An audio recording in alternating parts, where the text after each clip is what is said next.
बोला विंध्यवासिनी मैया की।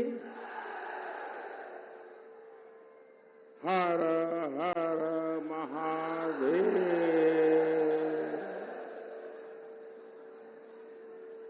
हम सीता मैया, बाबा हरिहरनाथ और सेमराध नाथ के चरण में प्रणाम करत है।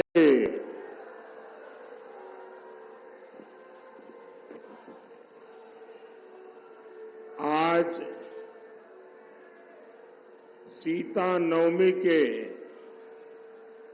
पावन दिन मुझे मां सीता की तीर्थ भूमि पर आने का सौभाग्य मिला है। मैं सीता मैया, बाबा हरिहरनाथ और सेमराध नाथ के चरणों में श्रद्धापूर्वक प्रणाम करता हूं। साथियों, मैं काशी वाला हूं।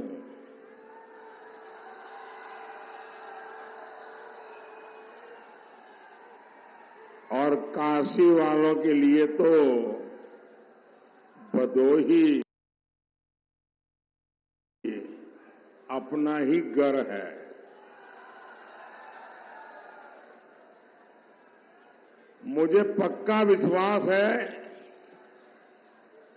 कि अगर मैं आपसे कुछ भी न मांगू तो भी आप वोट देकर के भारी बहुमत के साथ यहां से कमल दिल्ली भेजने वाले हैं।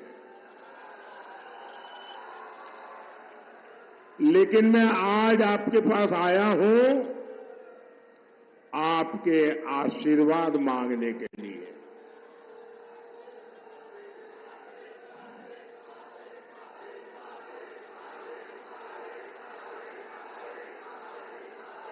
इन दिनों दुनिया भर के अखबार वाले, टीवी वाले, कैमरा वाले हिंदुस्तान में चारों तरफ इस चुनाव का जायजा ले रहे हैं। लेकिन वो हैरान हो जाते हैं कि इतनी गर्मी और लोकतंत्र के प्रति इतना अद्भुत प्यार उनके दिमाग में ही नहीं बैठता है। गर्मी के मौसम में आपका ये उत्साह बता रहा है। फिर एक बार, फिर एक बार, फिर एक बार। साथियों, भदोही के चुनाव की चर्चा आज पूरे प्रदेश में हो रही है। लोग पूछ रहे हैं भदोही में ये टीएमसी कहां से आ गई।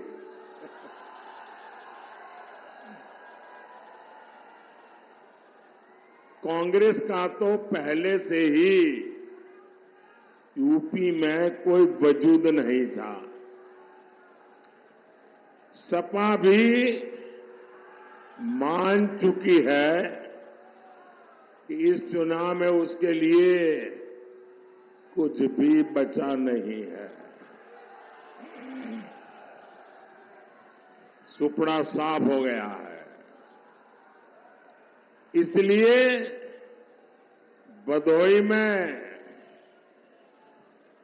ये सपा वाले मैदान छोड़ करके ही भाग गए।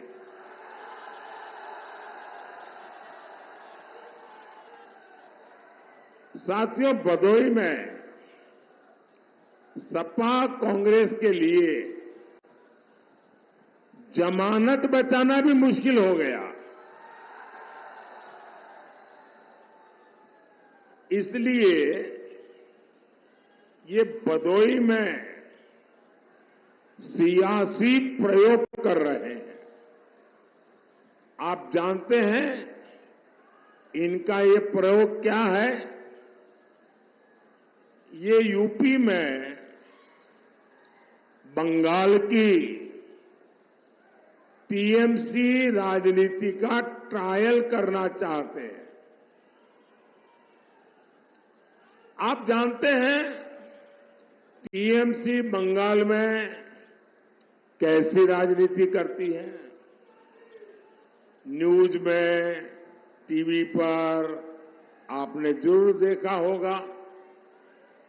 टीएमसी राजनीति यानी तुष्टीकरण का जहरीला तीर। टीएमसी राजनीति यानी राम मंदिर को अपवित्र बताना। टीएमसी राजनीति यानी राम नवमी मनाने पर प्रतिबंध लगाना। टीएमसी राजनीति यानी बांग्लादेशी घुसपैठियों को संरक्षण देना। टीएमसी राजनीति यानी राजनीति की मुख्य धारा वोट जिहाद के अलावा कुछ नहीं। टीएमसी राजनीति यानी हिंदुओं की हत्या, दलितों, आदिवासियों का उत्पीड़न। टीएमसी राजनीति यानी महिलाओं पर अत्याचार। मनीष शुक्ला जैसे कितने बीजेपी नेताओं की वहां हत्या हो गई और वहां टीएमसी के विधायक, आपको पता है क्या क्या बोलते हैं? टीएमसी के विधायक कहते हैं कि हिंदुओं को गंगा में डुबोकर मार देंगे। साथियों, समाजवादी पार्टी यूपी को इसी दिशा में लेकर जाना चाहती है। आप याद करिए, सपा सरकार में यूपी का क्या हाल था? आतंकियों को स्पेशल प्रोटोकॉल मिलता था। सपा सरकार आतंकी संगठन सिमी पर मेहरबान थी। इन्होंने सिमी के सरगना को जेल से छोड़ दिया था। बाद में यूपी में कई जगह बम धमाके हुए थे, लोगों की जान गई थी और ये बुआ बबुआ का गठबंधन, वो जो पहले बुआ थी ना, वो तो सपा वालों को पहचान गई बराबर। वो पहले वाली बुआ ने तो सपा वालों को छोड़ दिया। अब ये बंगाल से बुआ लाए और ये बुआ बउआ का खेल। और इसलिए आपको इनसे सैकड़ों मील दूर रहना ही अच्छा है। भाइयों बहनों, मैं आज बबुआ से, समाजवादी शाहजादे से एक सवाल करना चाहता हूं। बुआ तो आपकी इतनी करीबी है, बंगाल से यहां तक आपके पास आई है।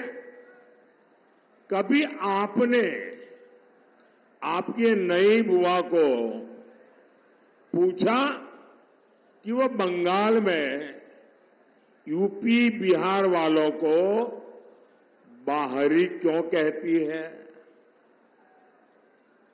हमारा देश एक है, हम सभी भारतीय हैं, हम भारत माता की संतान हैं।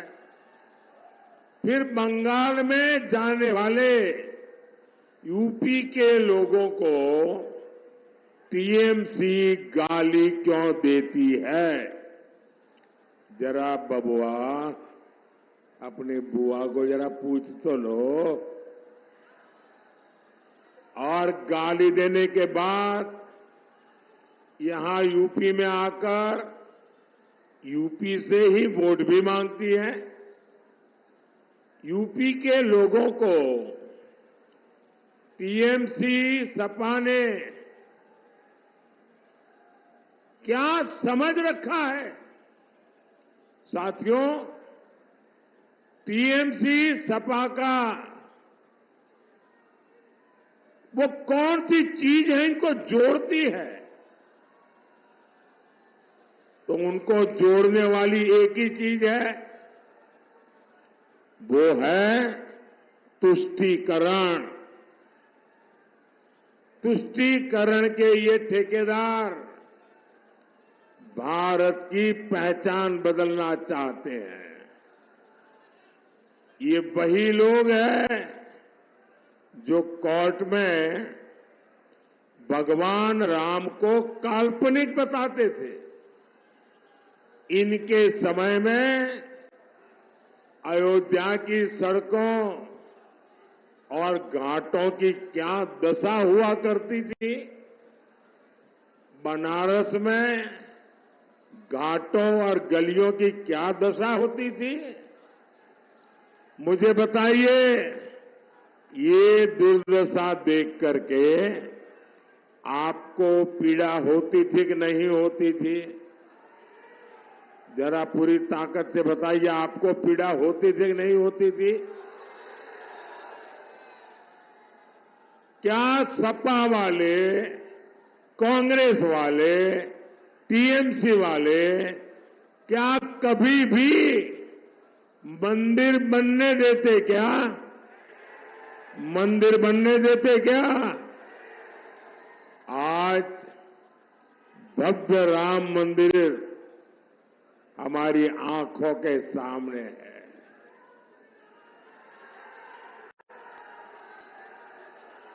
जय श्री राम, जय श्री राम।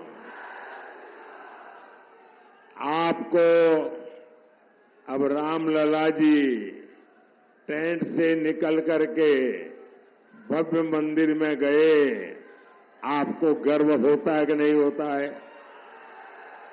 रामलला जब टेंट में थे, हम सबको पीड़ा होती थी कि नहीं होती थी? रामलला भव्य राम मंदिर में विराजित हो चुके हैं, लेकिन ये लोग अभी तक इसे स्वीकार नहीं कर पा रहे। सपा के नेता कह रहे हैं कि राम मंदिर बेकार है। कांग्रेस के शहजादे कोर्ट के फैसले को बदलकर राम मंदिर पर ताला डालना चाहते हैं और रामलला को फिर से टेंट में जीने के लिए मजबूर करना चाहते हैं। आप इनके ये मंसूबे कामयाब होने देंगे क्या? उन्हें जवाब मिलेगा कि नहीं मिलेगा? भाइयों बहनों, ये बीजेपी ही है जो अयोध्या में भव्य राम मंदिर का गर्व करती है। ये बीजेपी है जिसने बनारस में बाबा का धाम संवारा है। और ये बीजेपी ही है जो मां विंध्यवासिनी का धाम भी बनवा रही है। मां विंध्यवासिनी के आशीर्वाद से ये अभियान रुकने वाला नहीं है।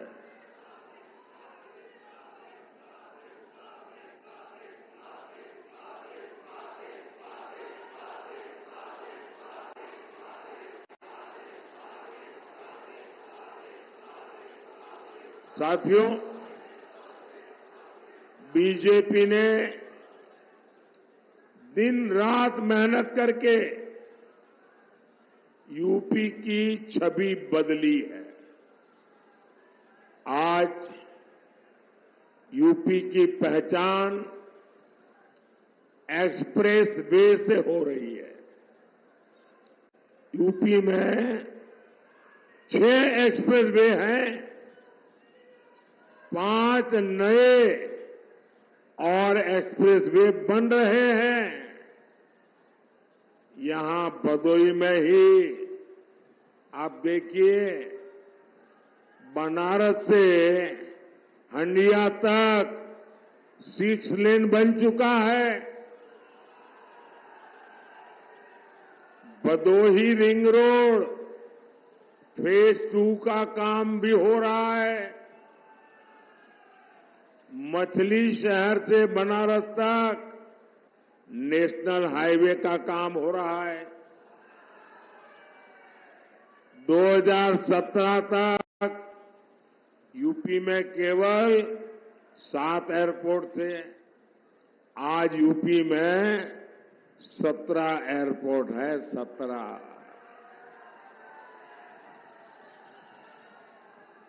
और 3 एयरपोर्ट और बन रहे हैं। बनारस से देश विदेश के लिए इतनी फ्लाइट उड़ने लगी है। हमारे भदोही में रेलवे लाइंस भी अब डबल हो गई है। साथियों, भदोही हो और इस पूरे क्षेत्र ने पहली बार चारों तरफ विकास देखा है। विकास के इन कामों का फायदा यहां के किसानों को मिलेगा। इसका फायदा भदोही के कालीन उद्योग को मिलेगा। आपको पता होगा और गर्व भी होगा कि हमने जो नया संसद का भवन बनाया है ना, शानदार भवन बना है, वहां भी ये हमारे भदोही की कालीन लगी है।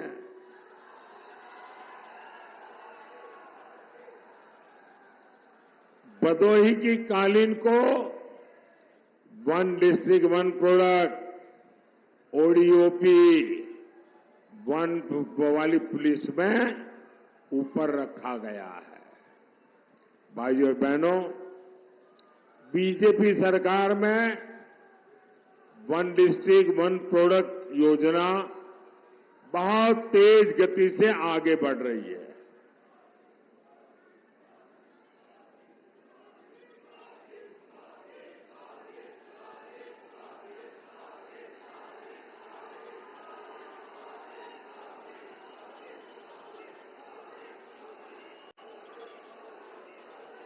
आपका उत्साह पूरा हो जाए उसके बाद मैं बोलूंगा।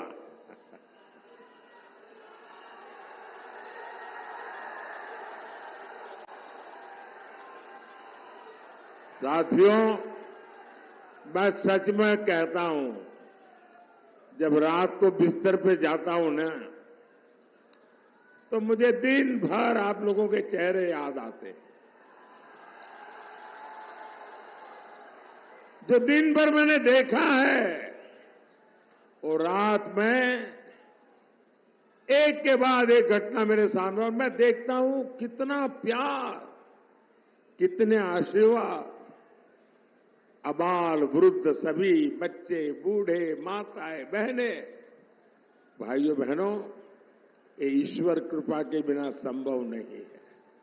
इतना प्यार, इतने आशीर्वाद मां विंध्यवासिनी की कृपा के बिना कैसे हो सकता है भाइयों। तो भाइयों, मैं कह रहा था कि हम vocal for local, one district one product, उस पर जी जान से जुटे हैं। सपा सरकार में क्या था? सपा सरकार में वन डिस्ट्रिक्ट वन माफिया,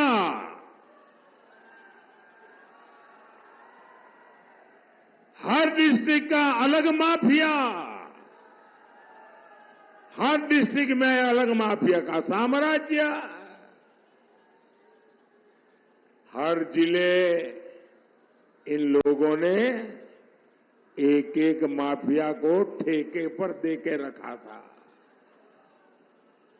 यहां व्यापारी सुरक्षित नहीं था, बहन बेटियां सुरक्षित नहीं थी, युवाओं का कोई भविष्य नहीं होता था। लेकिन जब से योगी जी आए हैं और ये सब उनके साथ ही सरकार में है, पूरा माहौल बदल गया है। अब जनता नहीं डरती, माफिया डरते हैं।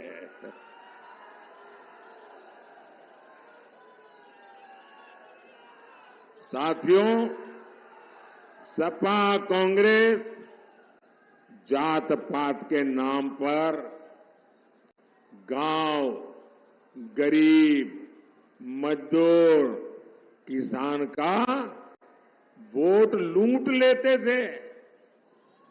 फायदा किसको होता था? ये जो वोट उठा करके ले जाते थे ना, मुट्ठी भर उन परिवारों को फायदा होता था। उनकी कोठियां बन गई, बड़े बड़े महल बन गए।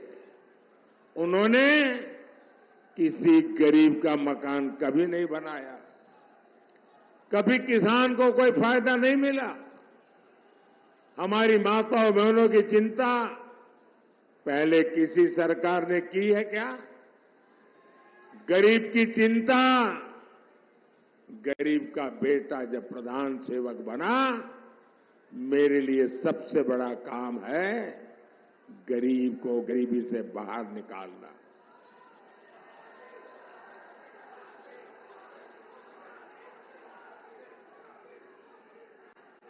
भाइयों बहनों, मैं मां विंध्यवासिनी के चरणों में खड़ा हूं और मां विंध्यवासिनी की भूमि है, पवित्र भूमि है। और उस पवित्र भूमि से कह रहा हूं, ये मोदी है जिसने अभी भी खुद का कोई घर नहीं बनाया है, खुद की रहने की अपनी कोई जगह नहीं है। चार दीवारें की भी मेरे नाम पे नहीं है, मेरे पास नहीं है। मैंने अपना घर तो नहीं बनाया, लेकिन गरीब मां का बेटा हूं ना, मैंने 4 करोड़ गरीब परिवारों के लिए घर बनाए।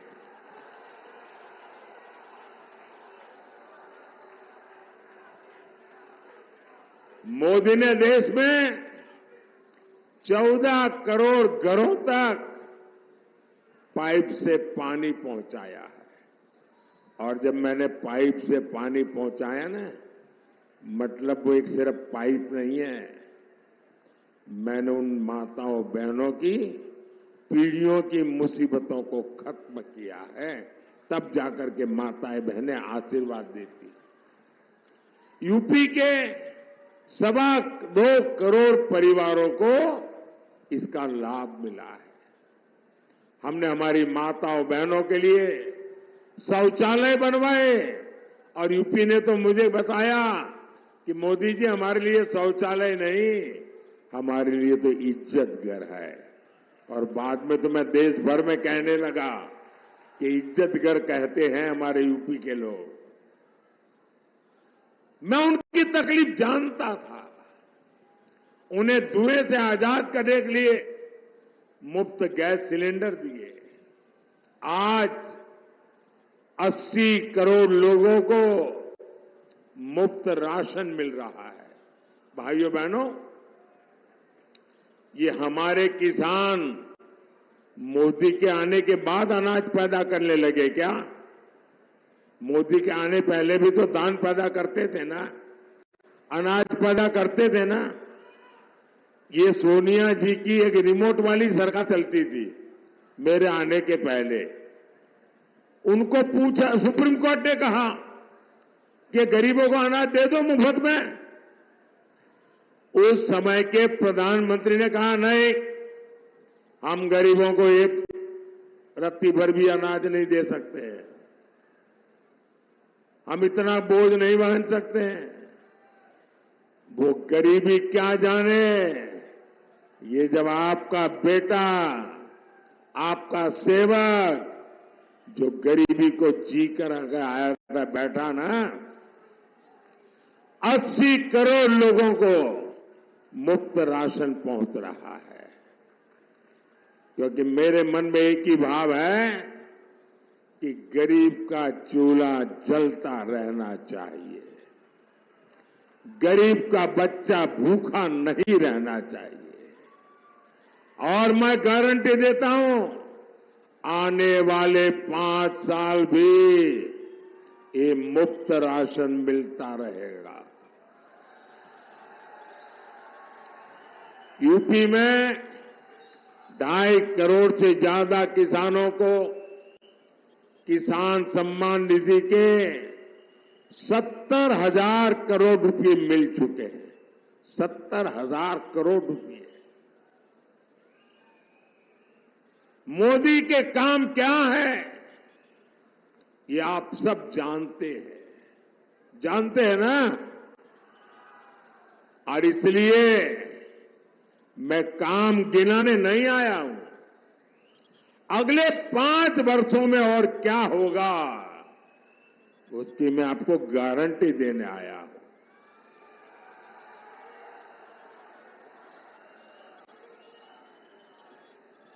अगले 5 वर्षों में इन योजनाओं से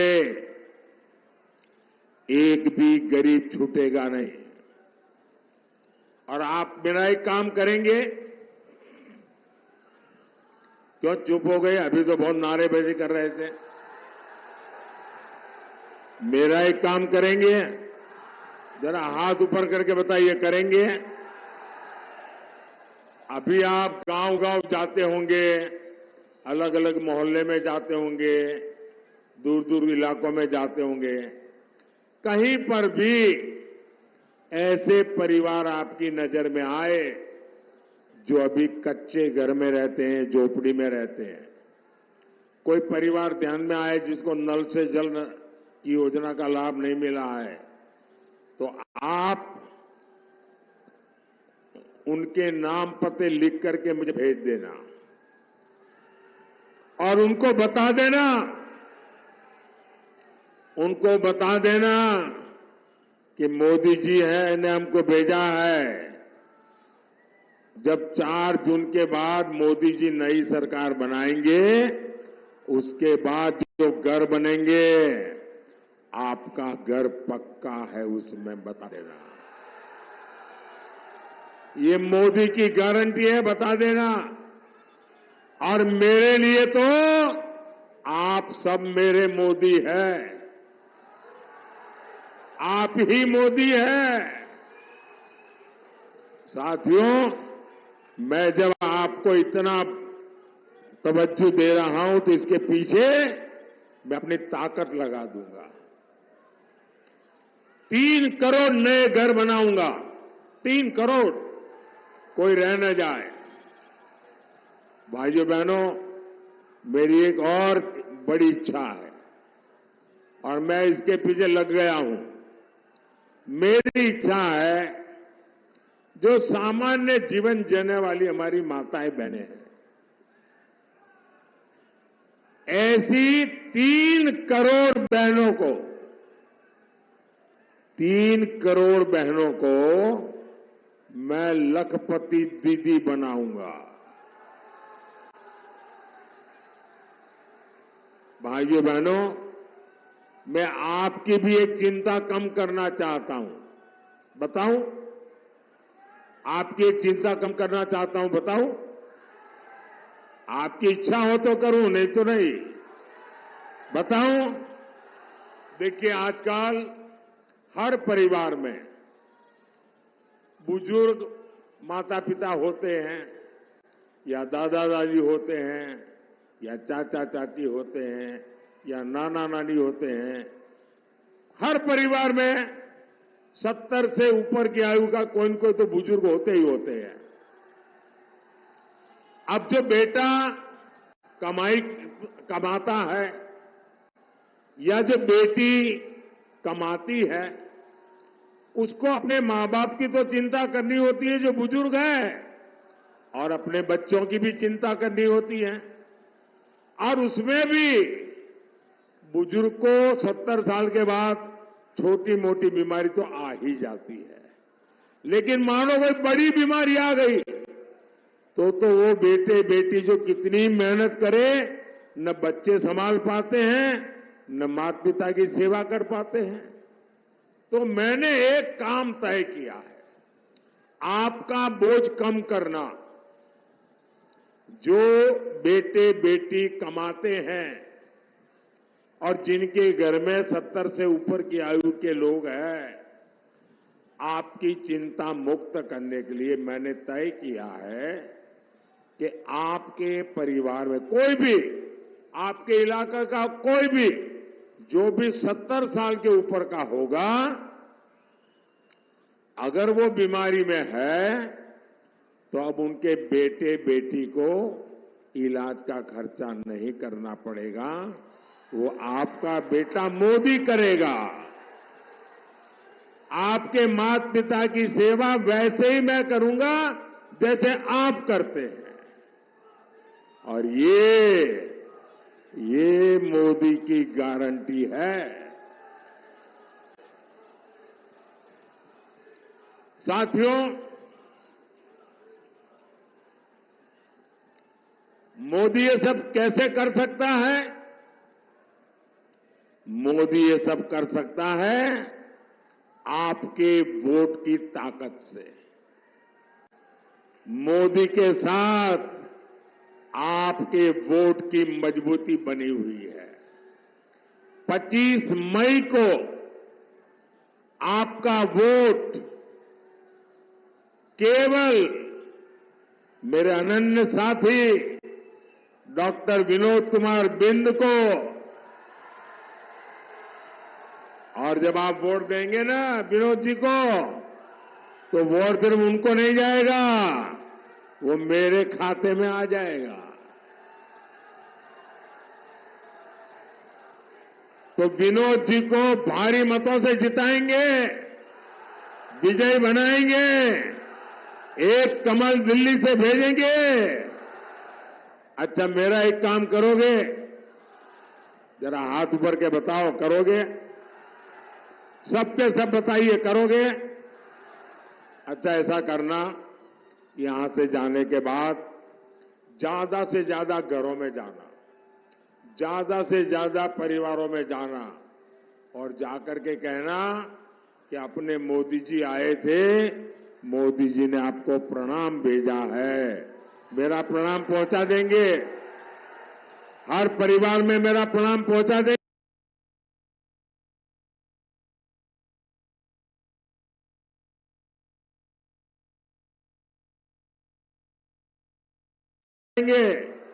बोलिए भारत माता की, भारत माता की, भारत माता की। बहुत बहुत धन्यवाद।